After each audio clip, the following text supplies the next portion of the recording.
Poetry awakens and enlarges the mind itself by rendering it the receptacle of 1,000 unapprehended combinations of thought. Poetry lifts the veil from the hidden beauty of the world and makes familiar objects be as if they were not familiar. The great secret of morals is love, or a going out of our own nature and an identification of ourselves with the beautiful which exists in thought, action, or person not our own. A man, to be greatly good, must imagine intensely and comprehensively. He must put himself in the place of another and of many others. The pains and pleasures of his species must become his own. The great instrument of moral good is the imagination, and poetry administers to the effect by acting upon the cause. Poetry is not like reasoning, a power to be exerted according to the determination of the will. A man cannot say, "I will compose poetry." The greatest poet even cannot say it. For the mind in creation is as a fading coal, which some invisible influence, like an inconstant wind, awakens to transitory brightness. This power arises from within, like the color of a flower which fades and changes as it's developed, and the conscious portions of our nature are unprophetic either of its approach or its departure. When composition begins, inspiration is already on the decline, and the most glorious poetry that has ever been communicated to the world is probably a feeble shadow of the original conceptions of the poet. Poetry turns all things to loveliness. It exalts the beauty of that which is most beautiful, and it adds beauty to that which is most deformed. It marries exaltation and horror, grief and pleasure, eternity and change. It subdues to union under its light yoke all irreconcilable things. Poets are the hierophants of an unapprehended inspiration, the mirrors of the gigantic shadows which futurity casts upon the present, the words which express what they understand not, the trumpets which sing to battle and feel not what they inspire, the influence which is moved not, but moves. Poets are the unacknowledged legislators of the world.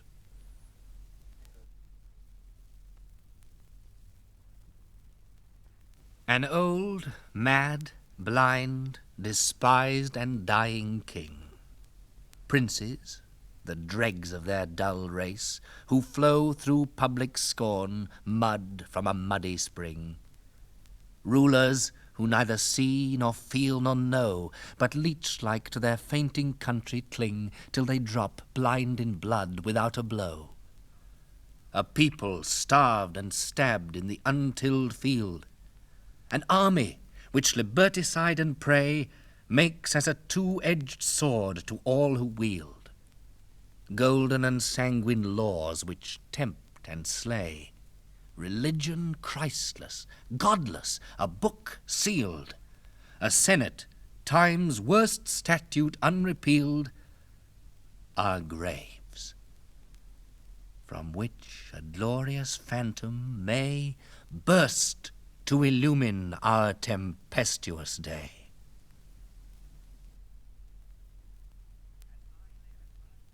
As I lay asleep in Italy, there came a voice from over the sea, and with great power it forth led me to walk in the visions of poesy. I met Murder on the way. He had a mask like Castlereagh. Very smooth he looked, yet grim. 7 bloodhounds followed him. All were fat, and well they might be in admirable plight, for 1 by 1 and 2 by 2 he tossed them human hearts to chew, which from his wide cloak he drew. Next came Fraud, and he had on, like Eldon, an ermined gown. His big tears, for he wept well, turned to millstones as they fell.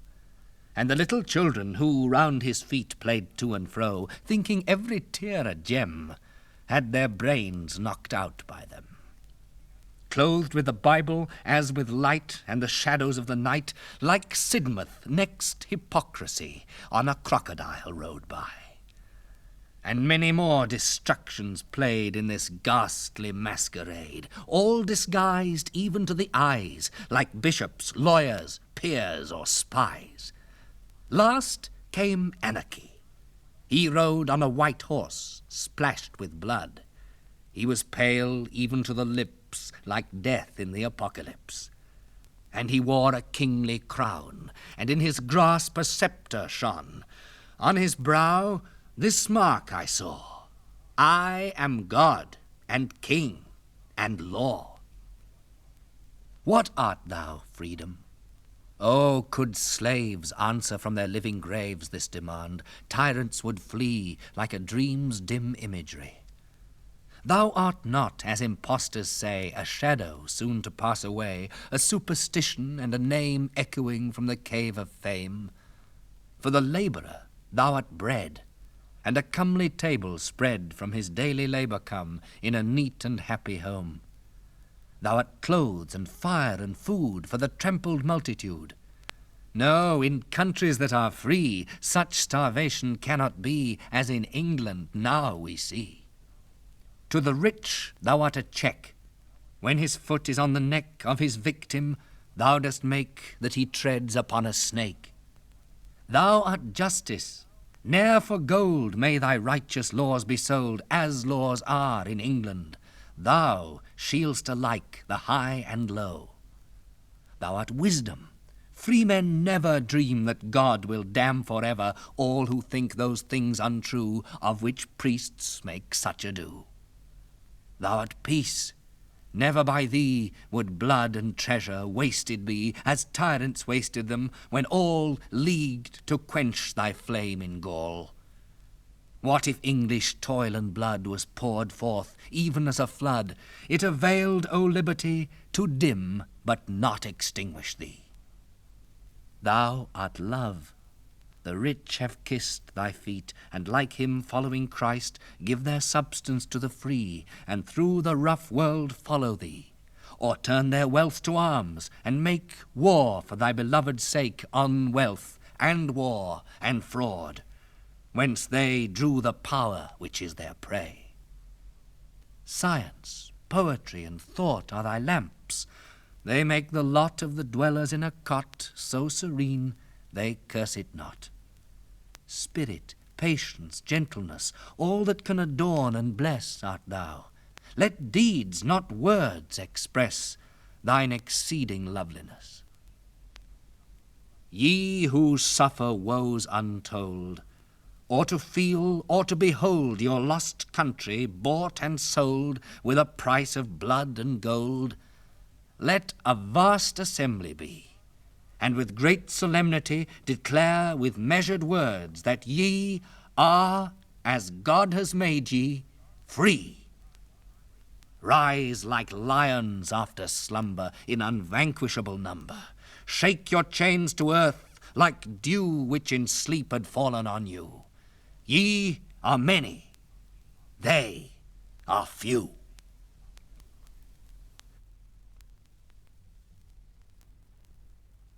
On a poet's lips I slept, dreaming like a love adept, in the sound his breathing kept. Nor seeks nor finds he mortal blisses, but feeds on the aerial kisses of shapes that haunt thought's wildernesses. He will watch from dawn to gloom the lake-reflected sun illume the yellow bees in the ivy bloom. Nor heed, nor see what things they be. But from these create he can forms more real than living man, nurslings of immortality. Gentleness, virtue, wisdom, and endurance, these are the seals of that most firm assurance which bars the pit over destruction's strength. And if, with infirm hand, eternity, mother of many acts and hours, should free the serpent that would clasp her with his length, these are the spells by which to reassume an empire o'er the disentangled doom.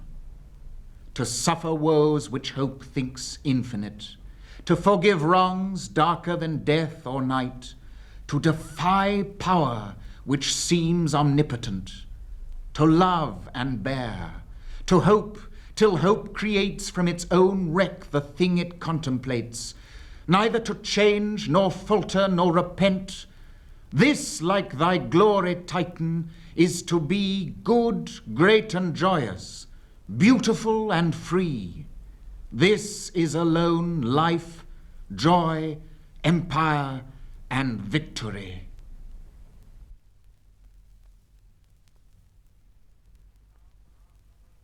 Now the last day of many days, all beautiful and bright as thou, the loveliest and the last, is dead.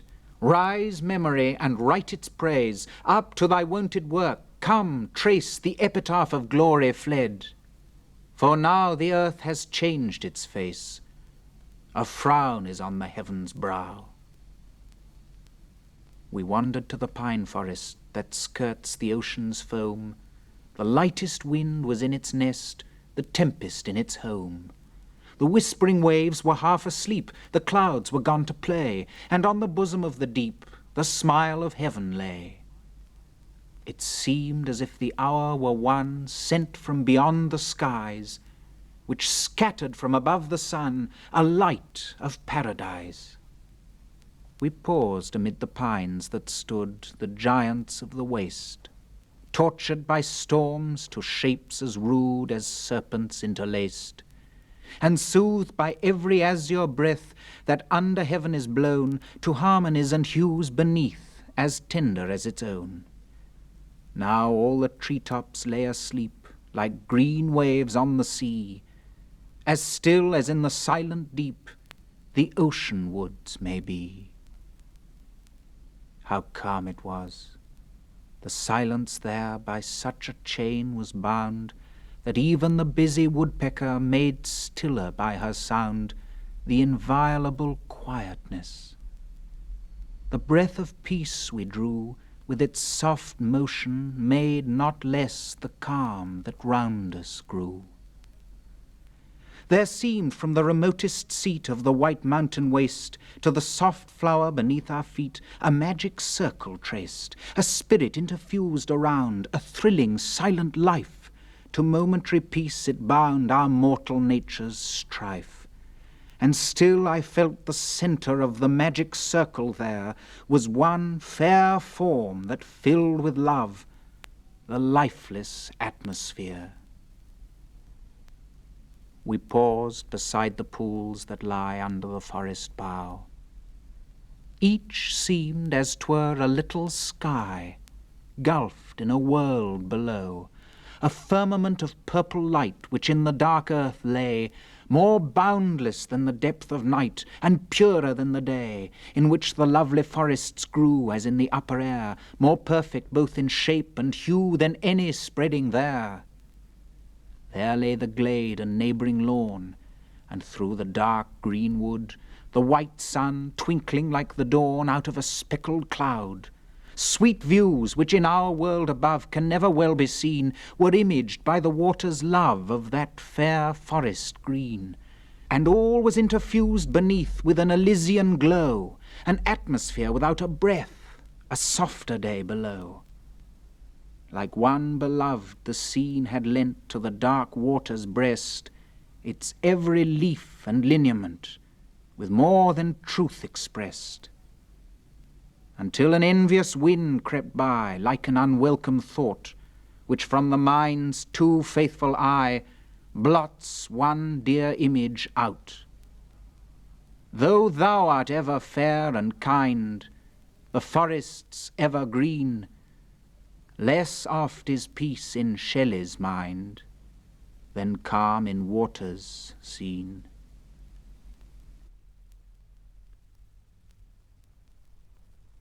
I never was attached to that great sect whose doctrine is that each one should select out of the crowd a mistress or a friend, and all the rest, though fair and wise, commend to cold oblivion, though it is in the code of modern morals, and the beaten road which those poor slaves with weary footsteps tread, who travel to their home among the dead by the broad highway of the world, and so with one chained friend, perhaps a jealous foe, the dreariest and the longest journey go.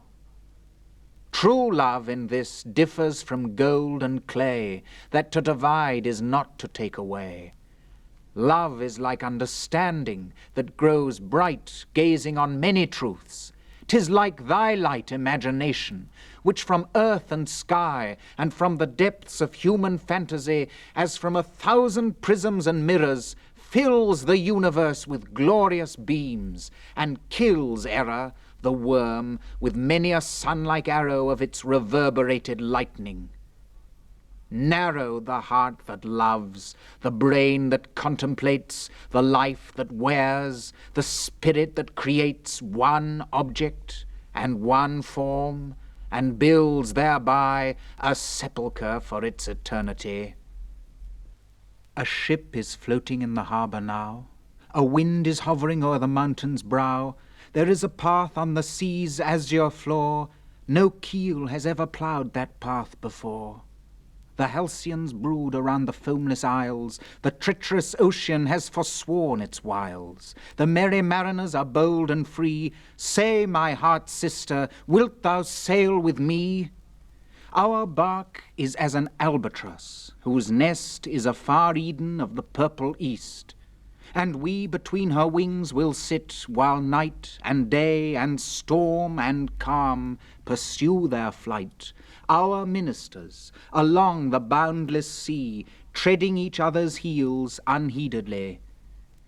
It is an isle under Ionian skies, beautiful as a wreck of paradise, and for the harbours are not safe and good, this land would have remained a solitude, but for some pastoral people native there, who from the Elysian, clear and golden air, draw the last spirit of the age of gold, simple and spirited, innocent and bold.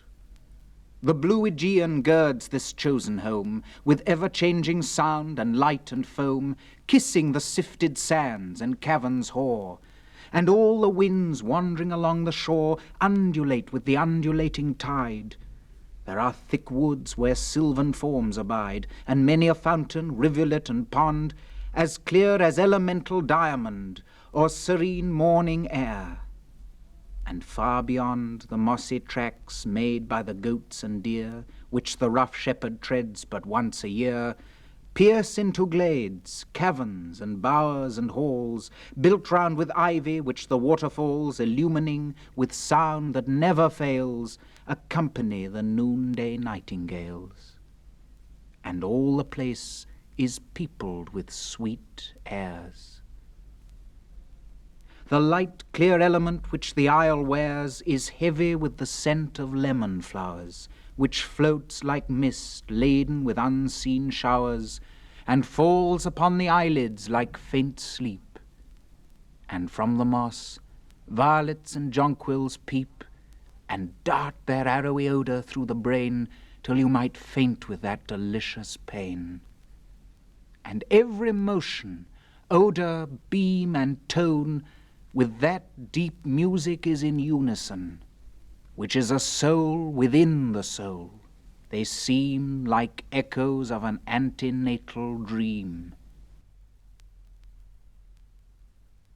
Music, when soft voices die, vibrates in the memory. Odours, when sweet violets sicken, live within the sense they quicken. Rose leaves, when the rose is dead, are heaped for the beloved's bed.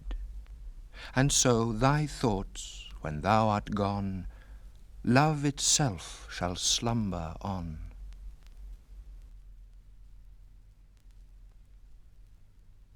O wild west wind, thou breath of autumn's being, thou from whose unseen presence the leaves dead are driven like ghosts from an enchanter fleeing, yellow and black and pale and hectic red pestilence-stricken multitudes.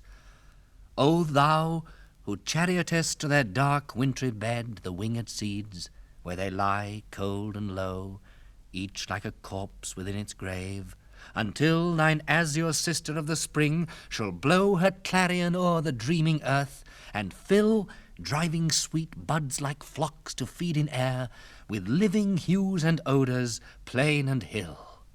Wild spirit, which art moving everywhere, destroyer and preserver, hear, oh hear. Thou on whose stream, mid the steep sky's commotion, Loose clouds like earth's decaying leaves are shed, shook from the tangled boughs of heaven and ocean, angels of rain and lightning. That are spread on the blue surface of thine airy surge, like the bright hair uplifted from the head of some fierce Maenad, even from the dim verge of the horizon to the zenith's height, the locks of the approaching storm.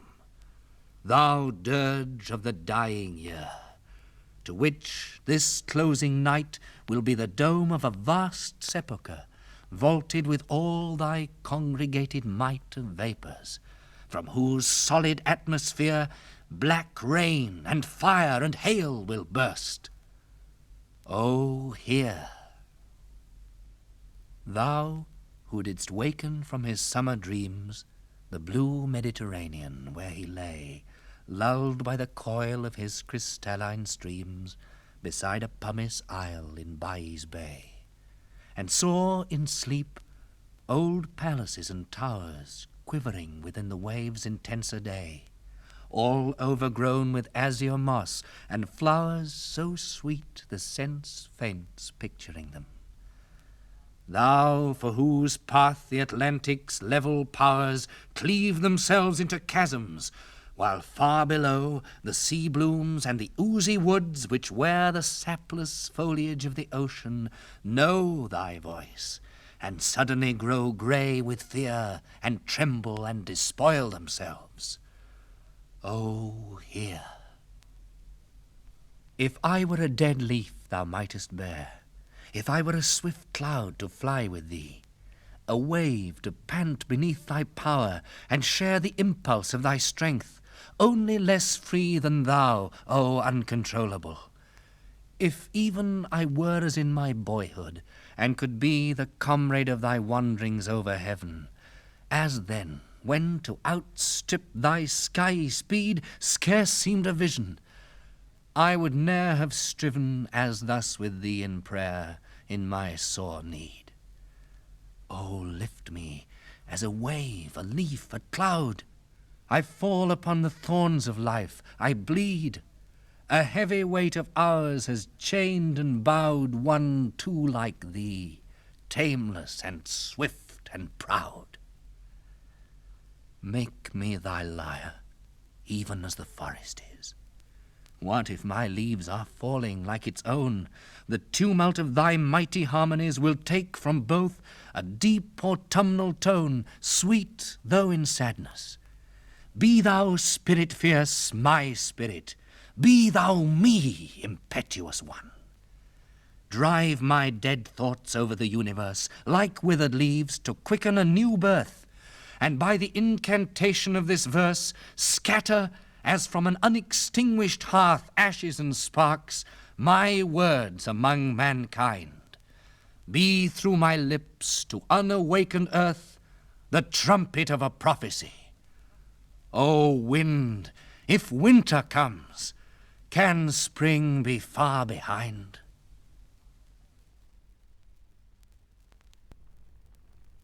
I arise from dreams of thee in the first sweet sleep of night, when the winds are breathing low and the stars are shining bright. I arise from dreams of thee, and a spirit in my feet hath led me, who knows how, to thy chamber window sweet. The wandering airs, they faint on the dark, the silent stream. The champak odours fail, like sweet thoughts in a dream. The nightingale's complaint, it dies upon her heart, as I must on thine, O beloved as thou art. O lift me from the grass, I die, I faint, I fail. Let thy love in kisses rain on my lips and eyelids pale. My cheek is cold and white, alas, my heart beats loud and fast. O press it to thine own again, where it will break at last. Away, the moor is dark beneath the moon. Rapid clouds have drank the last pale beam of even. Away, the gathering winds will call the darkness soon, and profoundest midnight shroud the serene lights of heaven. Pause not, the time is past, every voice cries away. Tempt not with one last tear thy friend's ungentle mood. Thy lover's eye, so glazed and cold, dares not entreat thy stay. Duty and dereliction guide thee back to solitude. Away, away, to thy sad and silent home. Pour bitter tears on its desolated hearth. Watch the dim shades, as like ghosts they go and come, and complicate strange webs of melancholy mirth. The leaves of wasted autumn woods shall float around thine head, the blooms of dewy spring shall gleam beneath thy feet, but thy soul o'er this world must fade in the frost that binds the dead, ere midnight's frown and morning's smile, ere thou and peace may meet. The cloud shadows of midnight possess their own repose, for the weary winds are silent, or the moon is in the deep. Some respite to its turbulence unresting ocean knows. Whatever moves, or toils, or grieves, hath its appointed sleep. Thou in the grave shalt rest. Yet till the phantoms flee, which that house and heath and garden made dear to thee erewhile, thy remembrance and repentance and deep musings are not free from the music of two voices and the light of one sweet smile.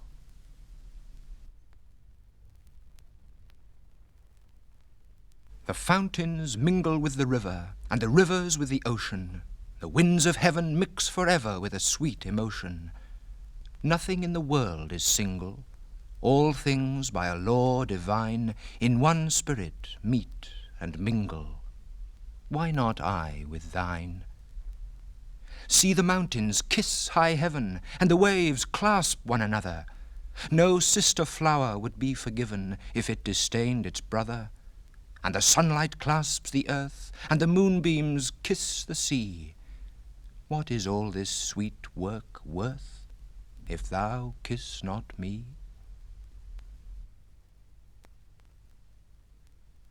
When the lamp is shattered, the light in the dust lies dead. When the cloud is scattered, the rainbow's glory is shed. When the lute is broken, sweet tones are remembered not. When the lips have spoken, loved accents are soon forgot. As music and splendor survive not the lamp and the lute, the heart's echoes render no song when the spirit is mute. No song but sad dirges, like the wind through a ruined cell, or the mournful surges that ring the dead seaman's knell. When hearts have once mingled, love first leaves the well-built nest. The weak one is singled to endure what it once possessed. O love, who bewailest the frailty of all things here, why choose you the frailest for your cradle, your home, and your bier? Its passions will rock thee as the storms rock the ravens on high. Bright reason will mock thee like the sun from a wintry sky. From thy nest every rafter will rot, and thine eagle home leave thee naked to laughter when leaves fall and cold winds come.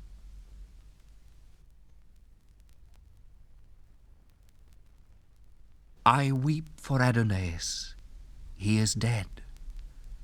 Oh, weep for Adonais, though our tears thaw not the frost which binds so dear a head. And thou, sad hour, selected from all years to mourn our loss, rouse thy obscure compeers and teach them thine own sorrow. Say, with me died Adonais, till the future dares forget the past. His fate and fame shall be an echo and a light unto eternity. Where wert thou, mighty mother, when he lay, when thy son lay, pierced by the shaft which flies in darkness?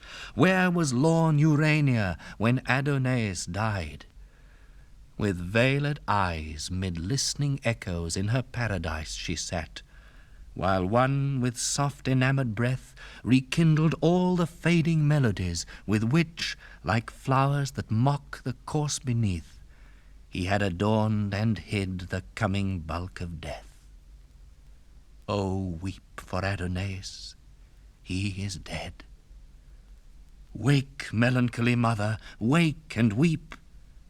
Yet wherefore? Quench within their burning bed thy fiery tears, and let thy loud heart keep, like his, a mute and uncomplaining sleep. For he is gone, where all things wise and fair descend. Oh, dream not that the amorous deep will yet restore him to the vital air. Death feeds on his mute voice, and laughs at our despair. Most musical of mourners, weep again. Lament anew Urania. He died who was the sire of an immortal strain, blind, old, and lonely, when his country's pride, the priest, the slave, and the liberticide, trampled and mocked with many a loathed rite of lust and blood. He went unterrified into the gulf of death, but his clear sprite yet reigns o'er earth, the third among the sons of light. Most musical of mourners, weep anew. Not all to that bright station dared to climb, and happier they their happiness who knew, whose tapers yet burn through that night of time in which suns perished. Others, more sublime, struck by the envious wrath of man or God, have sunk extinct in their effulgent prime, and some yet live, treading the thorny road which leads through toil and hate to fame's serene abode. But now thy youngest, dearest one has perished, the nursling of thy widowhood, who grew like a pale flower by some sad maiden cherished, and fed with true love tears instead of dew. Most musical of mourners, weep anew. Thy extreme hope, the loveliest and the last, the bloom whose petals nipped before they blew died on the promise of the fruit, is waste. The broken lily lies, the storm is overpast. To that high capital, where kingly death keeps his pale court in beauty and decay, he came, and bought with price of purest breath a grave among the eternal. Come away, haste, while the vault of blue Italian day is yet his fitting charnel roof, while still he lies, as if in dewy sleep he lay. Awake him not. Surely he takes his fill of deep and liquid rest, forgetful of all ill. He has outsoared the shadow of our night. Envy and calumny and hate and pain, and that unrest which men miscall delight, can touch him not and torture not again. From the contagion of the world's slow stain he is secure, and now can never mourn a heart grown cold, a head grown grey and vain, nor, when the spirit's self has ceased to burn, with sparkless ashes load an unlamented urn. He lives, he wakes, 'tis death is dead, not he. Mourn not for Adonais. Thou young dawn, turn all thy dew to splendour, for from thee the spirit thou lamentest is not gone. Ye caverns and ye forests, cease to moan, cease ye faint flowers and fountains, and thou air, which like a mourning veil thy scarf hadst thrown o'er the abandoned earth, now leave it bare, even to the joyous stars which smile on its despair. He is made one with nature. there is heard his voice in all her music, from the moan of thunder to the song of night's sweet bird. He is a presence to be felt and known in darkness and in light, from herb and stone, spreading itself where'er that power may move which has withdrawn his being to its own, which wields the world with never-wearied love, sustains it from beneath, and kindles it above. He is a portion of the loveliness which once he made more lovely. He doth bear his part, while the one spirit's plastic stress sweeps through the dull, dense world, compelling there all new successions to the forms they wear, torturing the unwilling dross that checks its flight to its own likeness, as each mass may bear, and bursting in its beauty and its might from trees and beasts and men into the heavens' light. The splendors of the firmament of time may be eclipsed, but are extinguished not. Like stars, to their appointed height they climb, and death is a low mist which cannot blot the brightness it may veil. When lofty thought lifts a young heart above its mortal lair, and love and life contend in it for what shall be its earthly doom, the dead live there, and move like winds of light on dark and stormy air. The inheritors of unfulfilled renown rose from their thrones, built beyond mortal thought, far in the unapparent. Chatterton rose, pale, his solemn agony had not yet faded from him. Sidney, as he fought and as he fell, and as he lived and loved, sublimely mild, a spirit without spot arose, and Lucan by his death approved. Oblivion, as they rose, shrank like a thing reproved. And many more, whose names on earth are dark, but whose transmitted effluence cannot die so long as fire outlives the parent spark, rose, robed in dazzling immortality. Thou art become as one of us, they cry.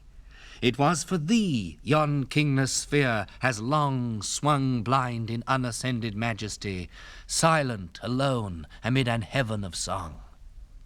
Assume thy winged throne, thou vesper of our throng. The one remains, the many change and pass. Heaven's light forever shines, earth's shadows fly. Life, like a dome of many-colored glass, stains the white radiance of eternity until death tramples it to fragments. Die, if thou wouldst be with that which thou dost seek. Follow where all is fled. Rome's azure sky, flowers, ruins, statues, music, words are weak, the glory they transfuse with fitting truth to speak. Why linger? Why turn back? Why shrink, my heart? Thy hopes are gone before. From all things here they have departed. Thou shouldst now depart.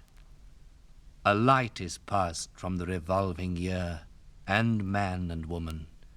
And what still is dear attracts to crush, repels to make thee wither.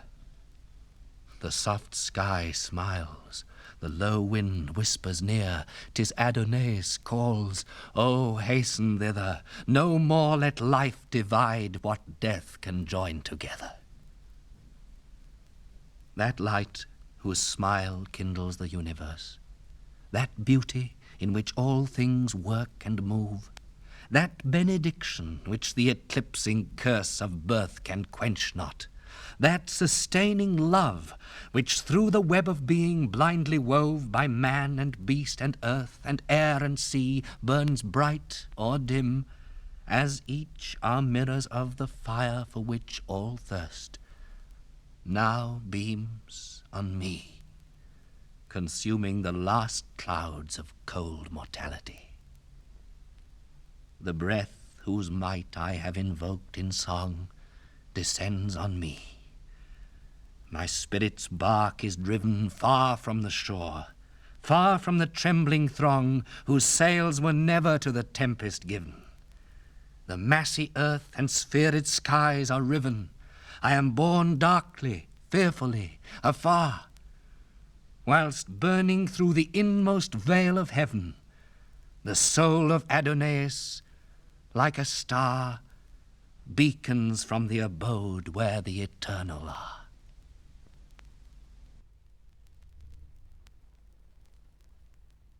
A widow bird sat mourning for her love upon a wintry bough. The frozen wind crept on above, the freezing stream below. There was no leaf upon the forest bare, no flower upon the ground, and little motion in the air except the mill wheel's sound.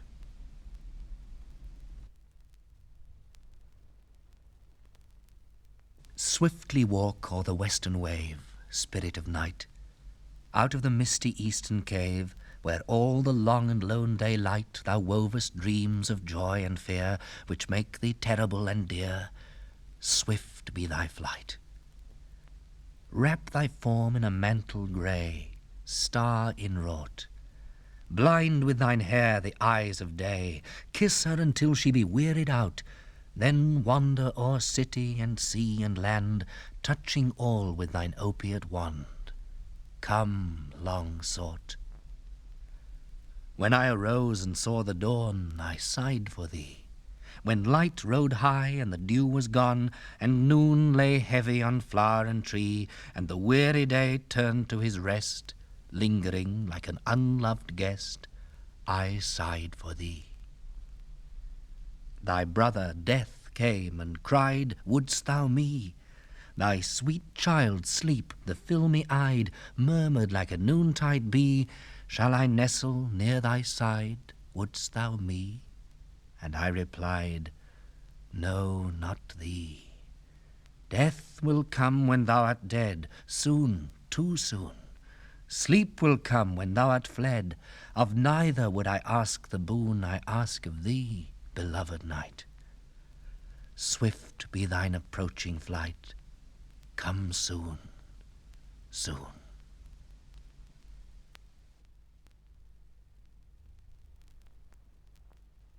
I met a traveller from an antique land who said, 2 vast and trunkless legs of stone stand in the desert. Near them on the sand, half sunk, a shattered visage lies, whose frown and wrinkled lip and sneer of cold command tell that its sculptor well those passions read which yet survive, stamped on these lifeless things, the hand that mocked them and the heart that fed. And on the pedestal these words appear, My name is Ozymandias, King of Kings. Look on my works, ye mighty, and despair. Nothing beside remains. Round the decay of that colossal wreck, boundless and bare, the lone and level sands stretch far away.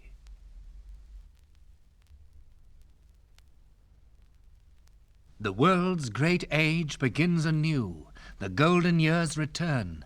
The earth doth like a snake renew her winter weeds outworn. Heaven smiles, and faiths and empires gleam like wrecks of a dissolving dream. A brighter Hellas rears its mountains from waves serener far. A new Peneus rolls his fountains against the morning star. Where fairer Tempes bloom, there sleep young Cyclades on a sunnier deep. A loftier Argo cleaves the main, fraught with a later prize. Another Orpheus sings again, and loves and weeps and dies. A new Ulysses leaves once more Calypso for his native shore. Oh, write no more the tale of Troy, if earth death's scroll must be, nor mix with Leian rage the joy which dawns upon the free. Although a subtler Sphinx renew riddles of death Thebes never knew. Another Athens shall arise, and to remoter time bequeath, like sunset to the skies, the splendor of its prime, and leave, if naught so bright may live, all earth can take, or heaven can give. Saturn and love their long repose shall burst, more bright and good than all who fell, than one who rose, than many unsubdued. Not gold, not blood their altar dowers, but votive tears and symbol flowers. Oh, cease! Must hate and death return? Cease! Must men kill and die?